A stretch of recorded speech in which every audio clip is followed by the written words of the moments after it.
Vamos fazer uma breve oração, então, para abordarmos a paraxá de hoje. Vamos orar.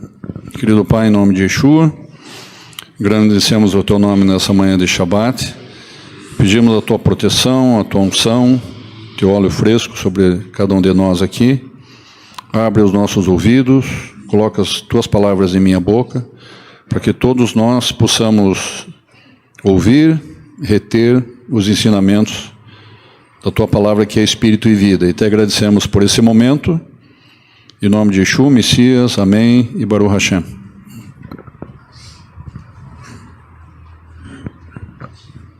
Eu gostaria de iniciar, vamos primeiro ler aqui o resumo, né? Então, o nome da porção de hoje, nós estamos na 29ª paraxá, com o nome Haremot, depois da morte dos filhos de Arão, Nadav e Avihu. E com o tema, qual o real propósito de Yom Kippur? Mas hoje nós não estamos agora é outro assunto, né? Acabamos de passar por Pessah, e agora em rumo a Shavuot, que o Yom Kippur é mais lá no 7º mês. Nós estamos em rumo saindo do primeiro mês, agora estamos em rumo ao 3º mês, que é Shavuot, e agora eu vou falar de um assunto que é do 7º mês. A Torá é sim, mas tudo tem um porquê. Então, qual o real propósito de Yom Kippur? Um resumo: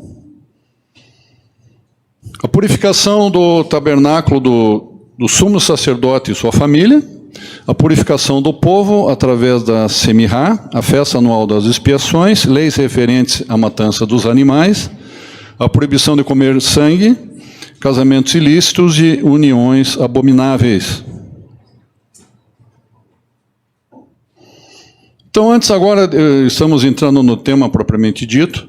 Eu começo com uma frase, com um verso.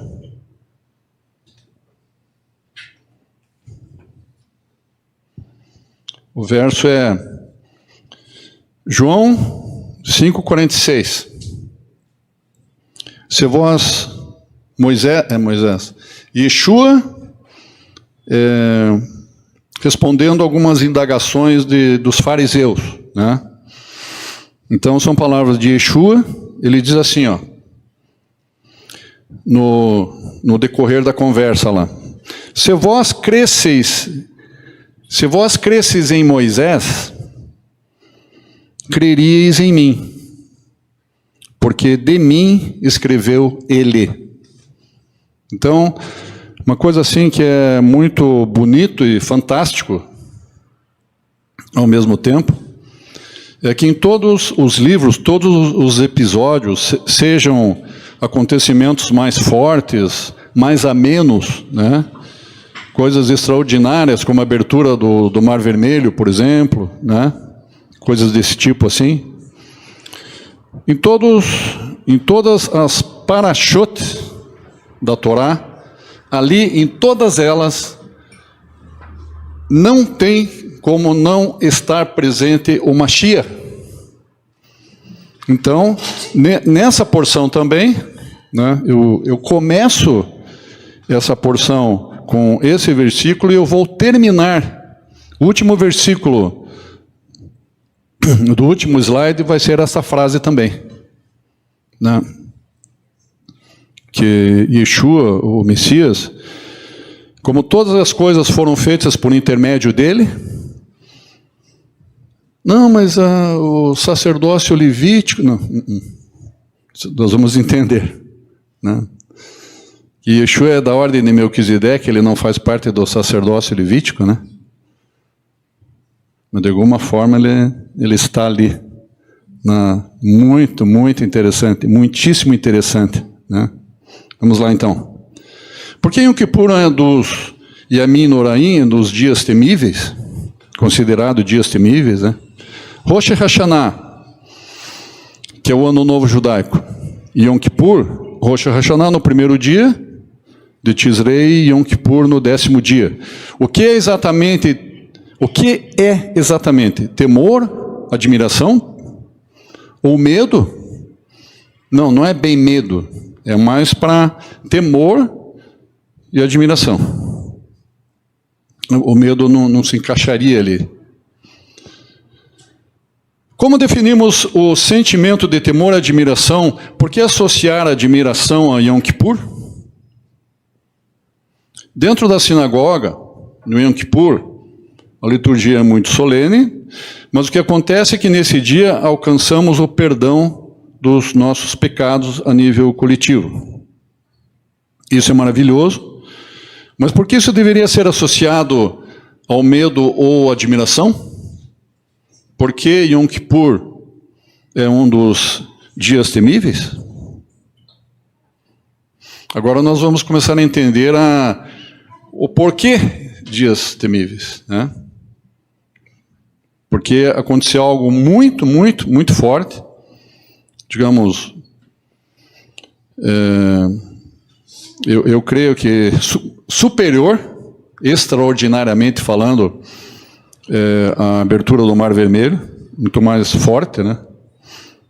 Êxodo 19, olha, agora nós estamos no livro de Levítico, mas para entender o temor, dias temíveis, nós estamos voltando lá para Êxodo 19, 16. Esses paralelos, esses drastes na Torá é muito bonito também, e necessários, né? E foi no 3º dia ao raiar da manhã, houve trovões, relâmpagos, uma nuvem pesada, e o som do chofar muito forte, um som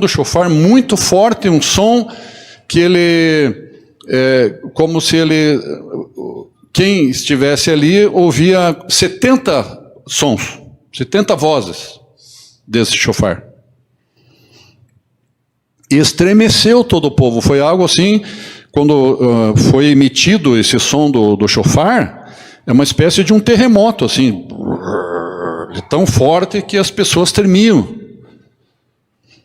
E apareceu sobre o monte o Eterno em fogo. E estremeceu todo o povo, diz, as pessoas tremiam.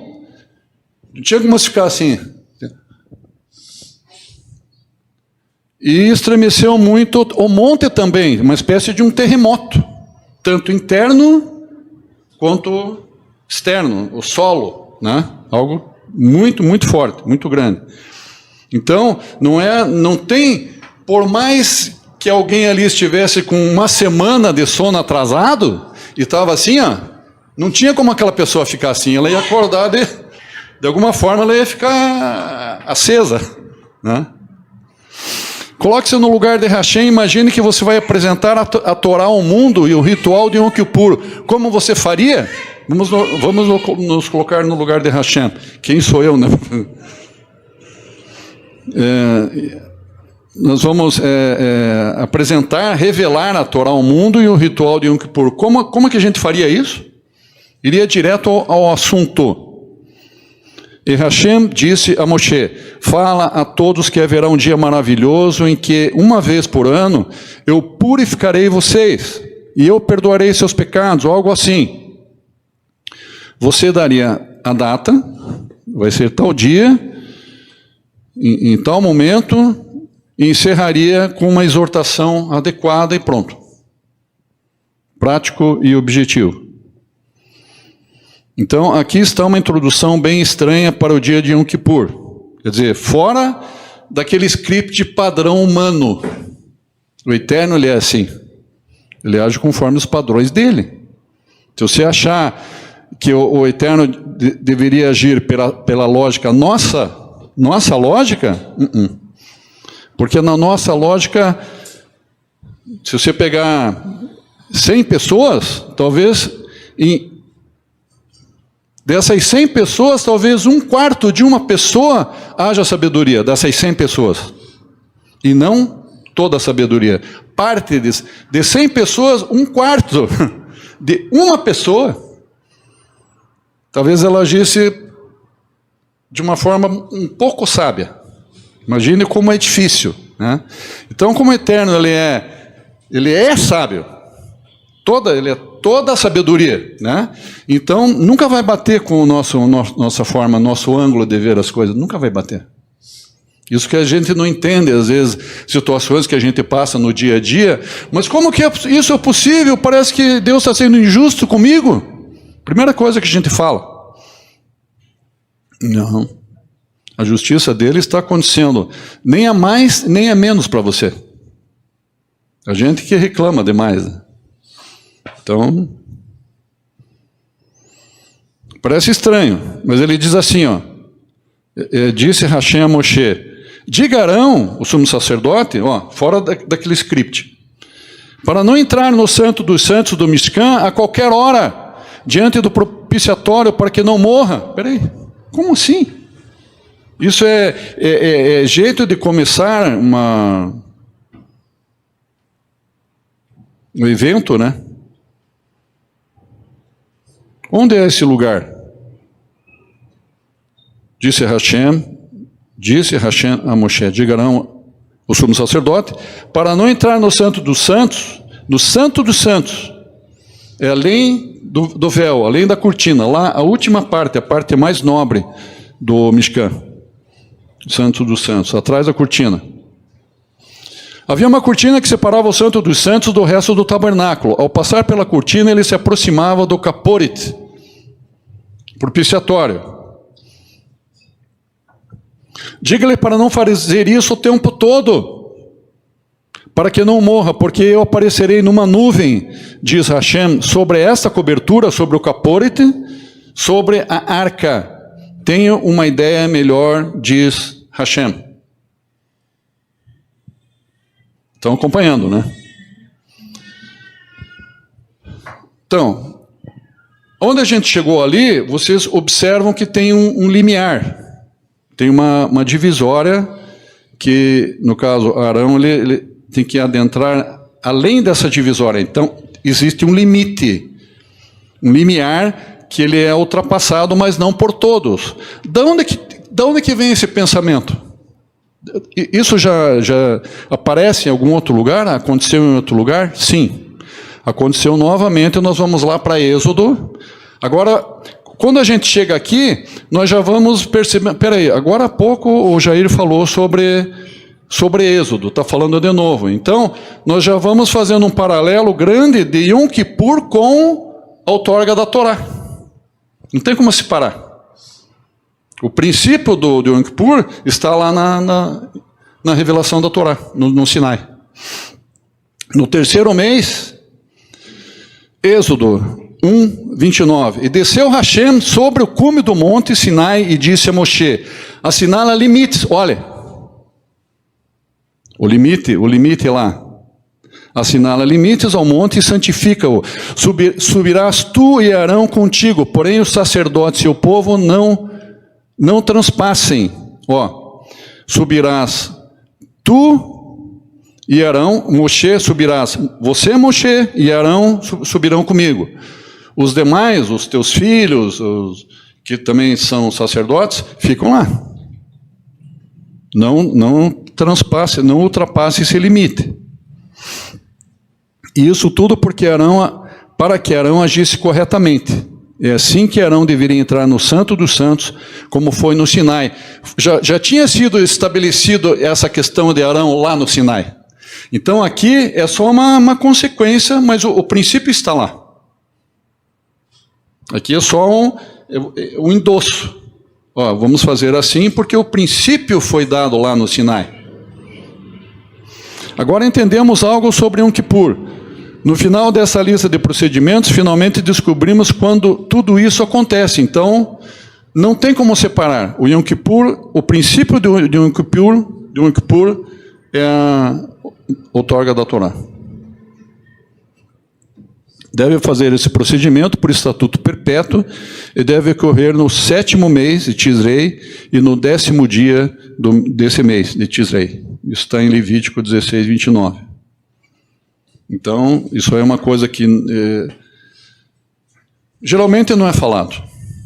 Isso que estou falando agora. Geralmente não é falado. Fala de Yom Kippur, mas não tem muita conexão Não é falado sobre isso, né? E quando fazemos isso, é preciso jejuar. Não devemos trabalhar, porque nesse dia Hashem te perdoará, te purificará por todos os seus pecados, você será purificado. Bem, parece que isso não estava no tópico da frase. Isso não deveria ter acontecido lá no início? Parece que as coisas ficam invertidas, né? Não é este o ponto principal. Por que não chegamos até o fim disso aí de uma vez? A maneira como a Torá nos apresenta o Yom Kippur parece de pernas para o ar. Eu já falei isso. Não entre no Santíssimo por aqui, não entre no Santíssimo por aquele caminho. Uma lista longa, detalhes e finalmente... Devemos fazer isso todo Yom Kippur, pois é um dia em que somos perdoados. Não é disso de que se trata? Qual é a lógica que descreve Yom Kippur da maneira que a Torá realmente o faz? Qual que é a lógica? Agora as coisas começam a ficar mais claras. Talvez a resposta seja que Yom Kippur não é da maneira como pensamos. Agora nós estamos começando a entender. Muito bem. Talvez não se trate somente do perdão dos pecados. Talvez esse seja o efeito secundário de algo primário. Do que se trata, então? Vejamos que as palavras...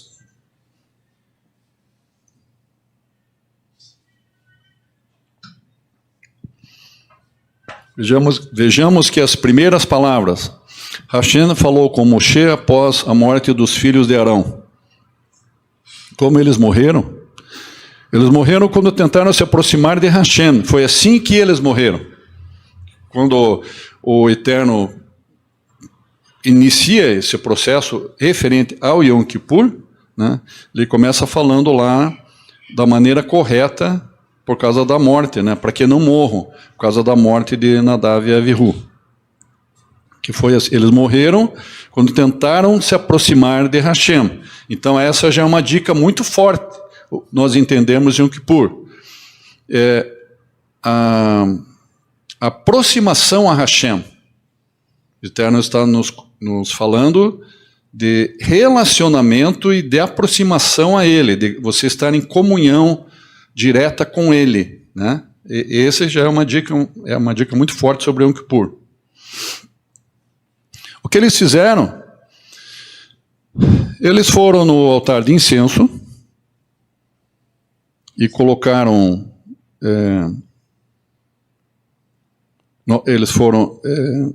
eles trouxeram incenso, quero dizer, e pegaram esse incenso do altar de incenso e levaram para o Santíssimo Lugar e morreram.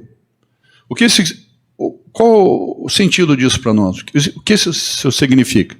Como eles estavam tentando se aproximar do Eterno? De que maneira?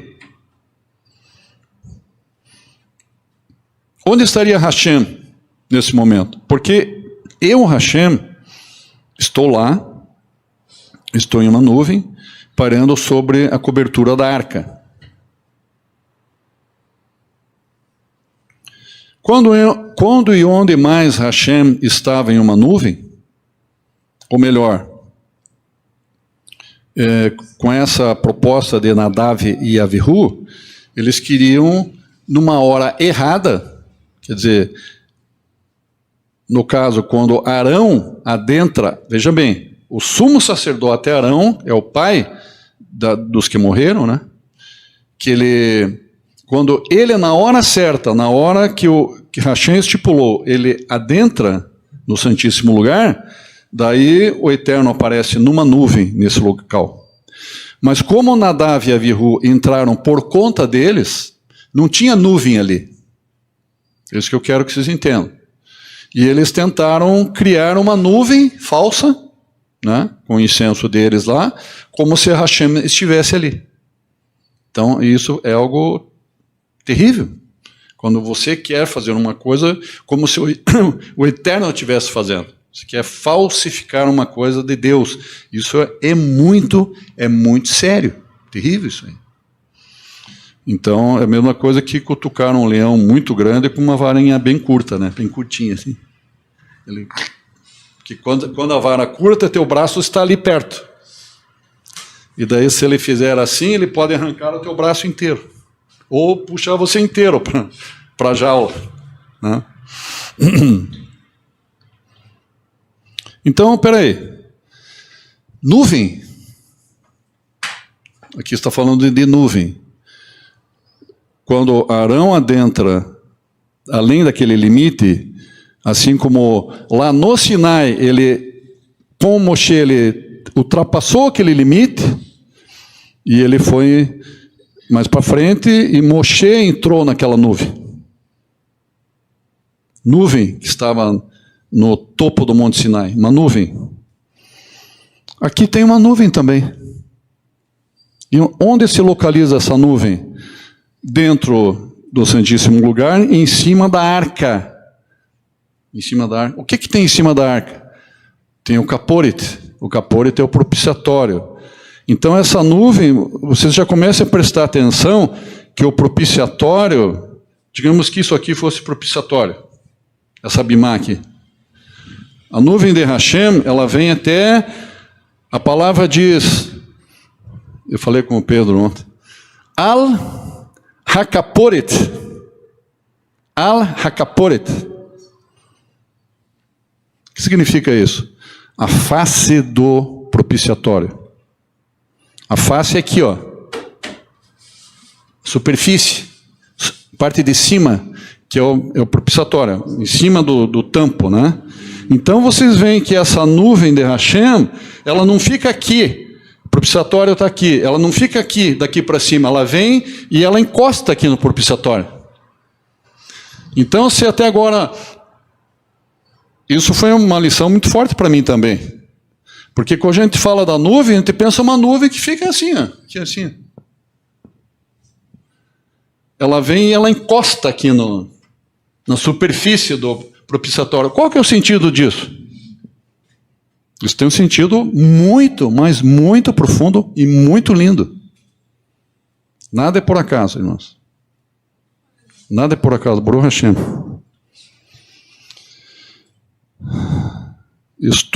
Porque eu, Hashem, estou em uma nuvem pairando sobre o caporet. Al-Ha-Caporet. Quando e onde mais Hashem estava em uma nuvem? Lá, vamos voltar lá atrás, em Êxodo 24:16, no terceiro mês. A glória de Hashem repousava no Monte Sinai, a nuvem de Hashem cobriu o monte e ali também haviam 10 palavras, as tábuas da lei, as tábuas, as 10 palavras, né? E o que há dentro da arca ali no Santo dos Santos? As 10 palavras. Então lá, de cima do Sinai, o Eterno traz aquela situação para aqui no Mishkan. E o propiciatório faz parte do contexto. O tampo da arca faz parte do contexto.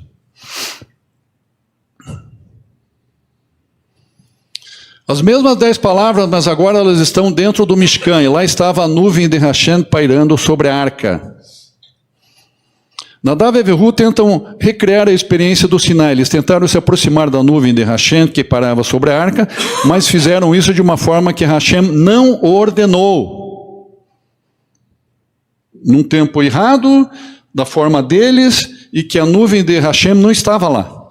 Hashem diz, lhe darei uma chance de fazer isso de uma forma correta agora, com sucesso,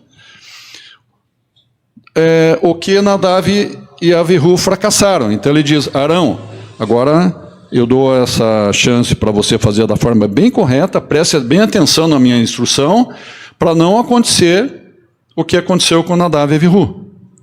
Uma vez por ano, você pode fazer isso, uma vez por ano você recria o Sinai, olha, uma vez por ano você recria o Sinai aqui no deserto, e uma vez por ano sua nuvem se fundirá com a minha nuvem.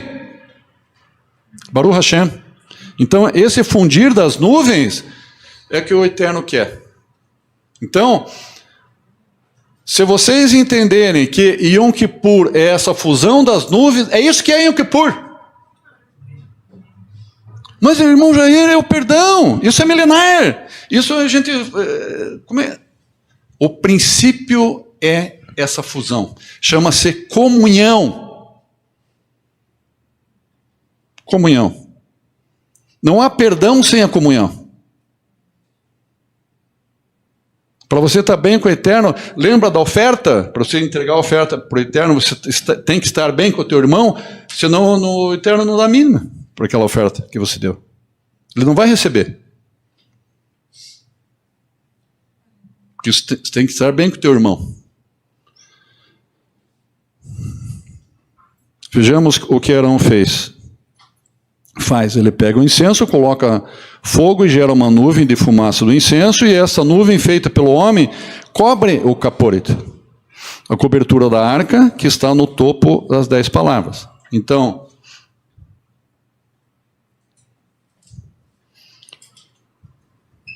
Velo Yamut. Então, e ele não morrerá. Se ele fizer dessa forma, ele não morrerá. Onde estava Hashem? Ele estava numa nuvem sobre a arca e agora uma outra nuvem sobre a arca.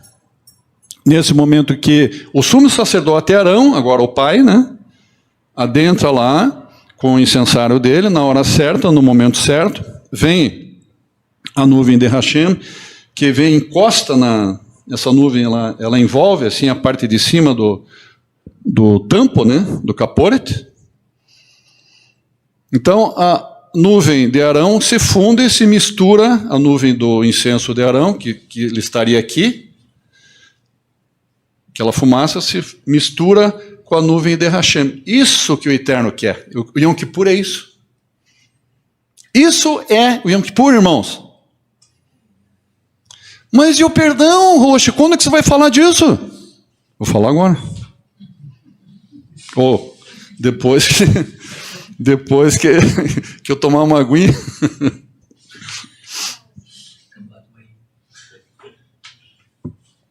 Me deem tempo de eu falar as coisas, não sejam apressados. Tudo tem seu tempo. É o momento do contato, o mais perigoso, o momento em que você pode morrer. Velo Yamut. Mas faça assim e você não morrerá. O quê? De volta ao Éden?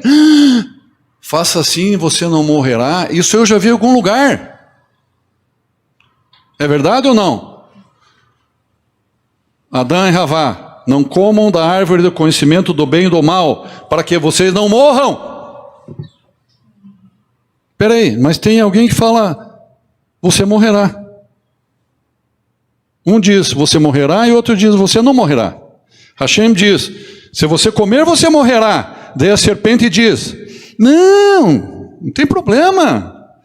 Hashem lá se enganou, você não entendeu bem a frase. Você será como Deus. Sereis como Deus, vocês não morrerão. Não tem nenhum problema. Você misturou as bolas, não foi bem o que Hashem falou. Irmãos, quando nós pecamos, cada vez que nós escolhemos pecar, nós pensamos como a serpente.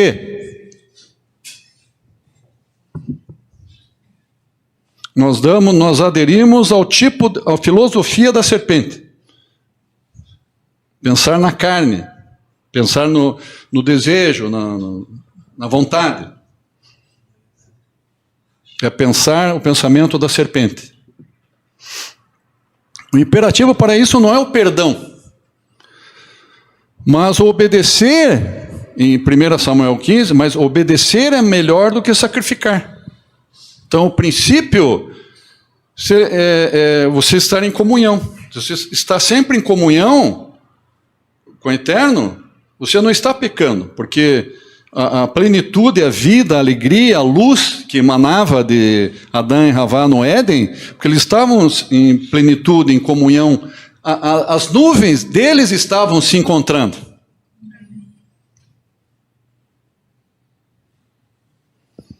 Você não faz isso como um meio para algum fim, você faz isso como um fim em si mesmo. Mas por que nos conectamos a Hashem, ao Eterno? Porque Ele é a fonte.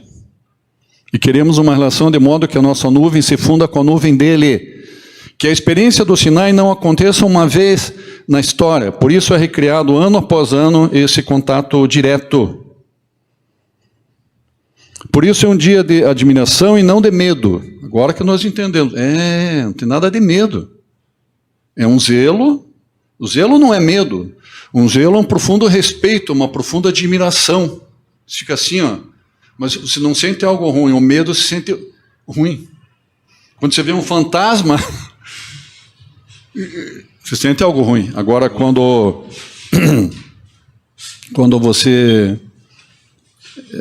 coisas concernentes ao reino de Hashem, assim, a glória de Deus, a presença de Hashem, você sente a paz, a admiração, uma profunda paz, inexplicável admiração. O mestre do universo, encontrar o seu Criador, o mestre do universo que criou o mundo, nossa, isso é coisa... A gente não merece isso, é muita honra para a gente. Nós somos muito honrados quando nós chegamos nesse ponto aí. O Eterno nos honra como filhos, irmãos de Yeshua. Isso é coisa fantástica, tremenda. Nós não merecemos isso.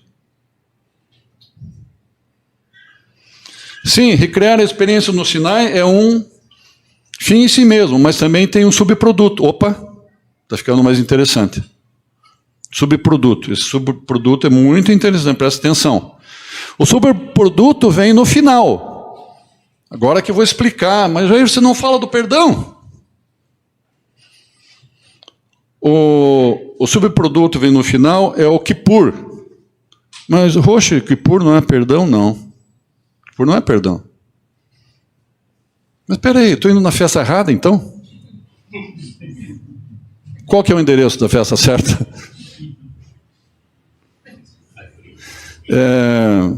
Kippur é expiação, queridos. É o dia da expiação. Nesse dia, Hashem te cobre de todos os seus... Então, o processo do expiação está acima. É algo que vai te eximir, vai deixar, evitar, é uma cobertura que vai evitar com que você seja punido de alguma forma. O pecado, você vai receber uma punição, é um alto preço a pagar, né? Mas a expiação é algo bem diferente, é algo muito nobre, que evita qualquer dano a você. Te cobre de todos os seus pecados. Um animal é morto, alguém morre em teu lugar. Como a expiação,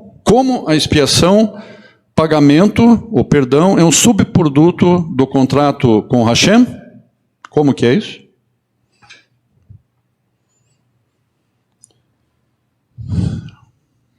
Agora sim, agora nós começamos a entrar no aspecto do perdão. Vejamos a palavra perdão, Yehaper, composto principalmente ali pelas letras Kaf, Pei e Resh, que estão grifadas em azul, né?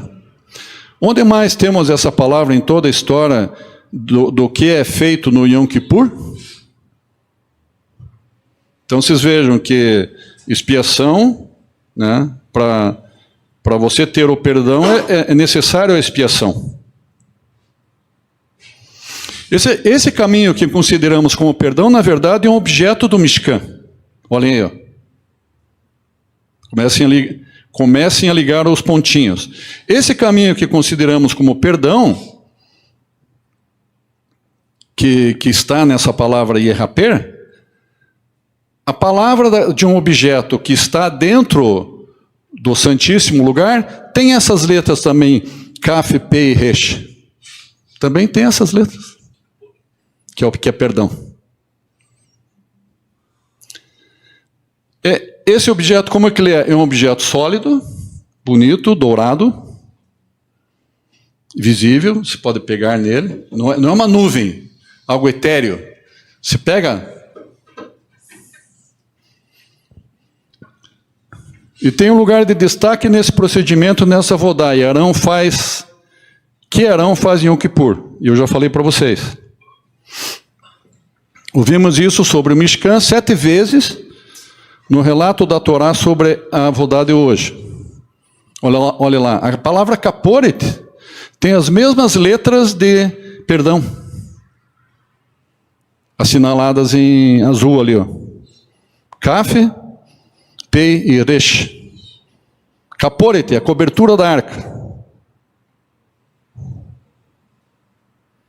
As nuvens se fundem sobre o Kaporet. O Kaporet não é objeto de perdão, é uma cobertura. E se houver outra maneira de ler o versículo sobre o perdão, e se houver outra maneira de ler sobre... Como? Qual que é o mecanismo do perdão, então? Levítico 16:30 diz assim, Kibion Hazé, Yehaper Alehem. Kibion Hazé, Yehaper Alehem. Nesse dia, Hashem cobrirá vocês, fará expiação por vós. Você entra em contato com Hashem quando a nuvem dele se funde com a nuvem do incenso. Você entra em contato com Hashem quando a nuvem dele se funde com a nuvem do incenso. Hashem nos cobre, essa cobertura te livra de algum mal. Você fica isolado, você fica imune de algum mal com essa cobertura.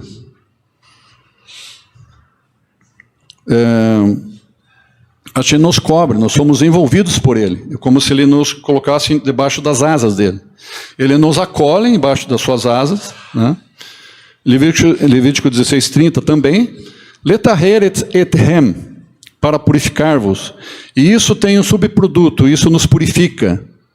Também em Levítico 16:30.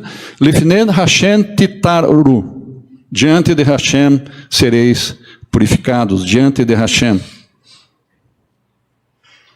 Então, há um mecanismo, isso que nós temos que entender, irmãos, se nós estamos num processo, se nós estamos naquele momento em pecado, é impossível naquele momento você estar nessa comunhão. Mas quando você reconhece o teu erro, se confessa para Hashem, em sinceridade, o Hashem diz, meu filho, eu te perdoo. Quando ele diz isso, naquele momento daí há a fusão da tua nuvem com a nuvem dele. Antes disso, não há fusão. Esse é o detalhe do cerne do âmago do Yom Kippur. Esse ponto aí. O perdão não surge do nada. Não é que Hashem use uma varinha mágica para vir o perdão. Estamos no fim. Tem mais o último slide, né?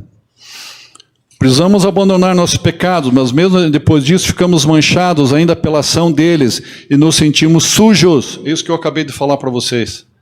Se você está se sentindo sujo, você está ali, mas Eterno, eu estou aqui na tua presença, eu já estou ajoelhado, já estou de bruço aqui, mas nada de Hashem. Você sentir a presença, a nuvem de Hashem. Mas quando você diz, Eterno, eu estou amargamente arrependido do que eu fiz. Se aquilo for real, ao perdão. Ali a nuvem se funde. As nuvens se fundem. Esse é o ponto. Como ficamos limpos? Através do contato, da comunhão com Hashem. E essa comunhão com Hashem, através do Kohen ou do Kohen Gadol.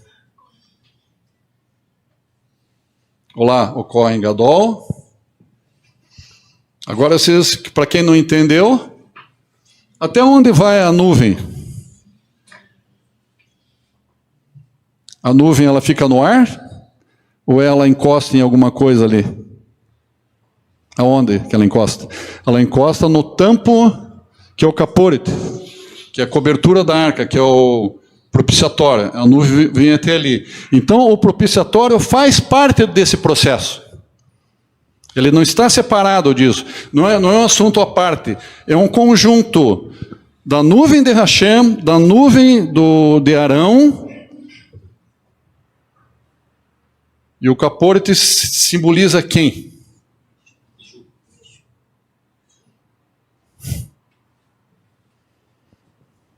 Esse é o ponto, irmãos. Levítico 16, 32. E fará expiação ao sacerdote que foi ungido e que foi sagrado para servir em lugar de seu pai. Isso está na Torá, irmãos. E Yeshua veio como representante do Pai, representante fiel. Não existe outro, impossível.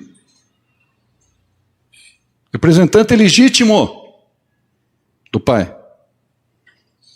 Então o que diz a palavra aqui? Além de falar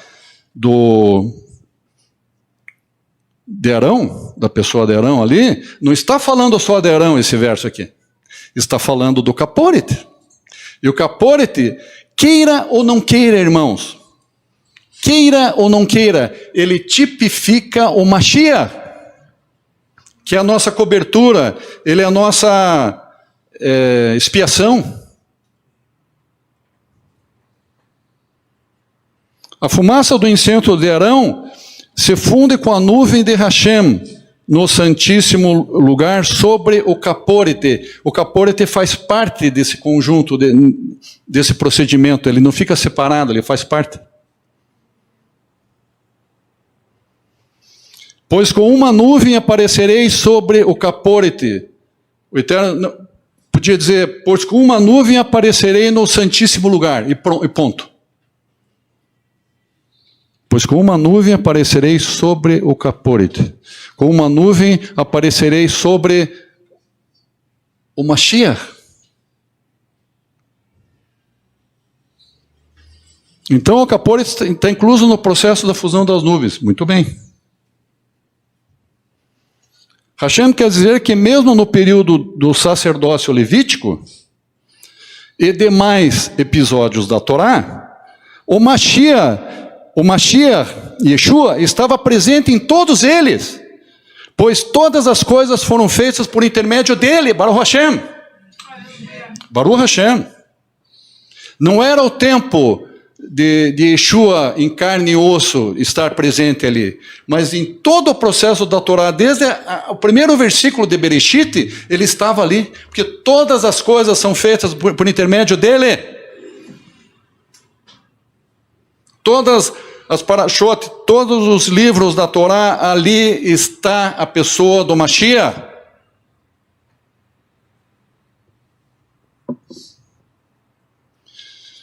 Se vós cresceis em Moisés, o versículo que eu falei antes de tudo, aqui no começo.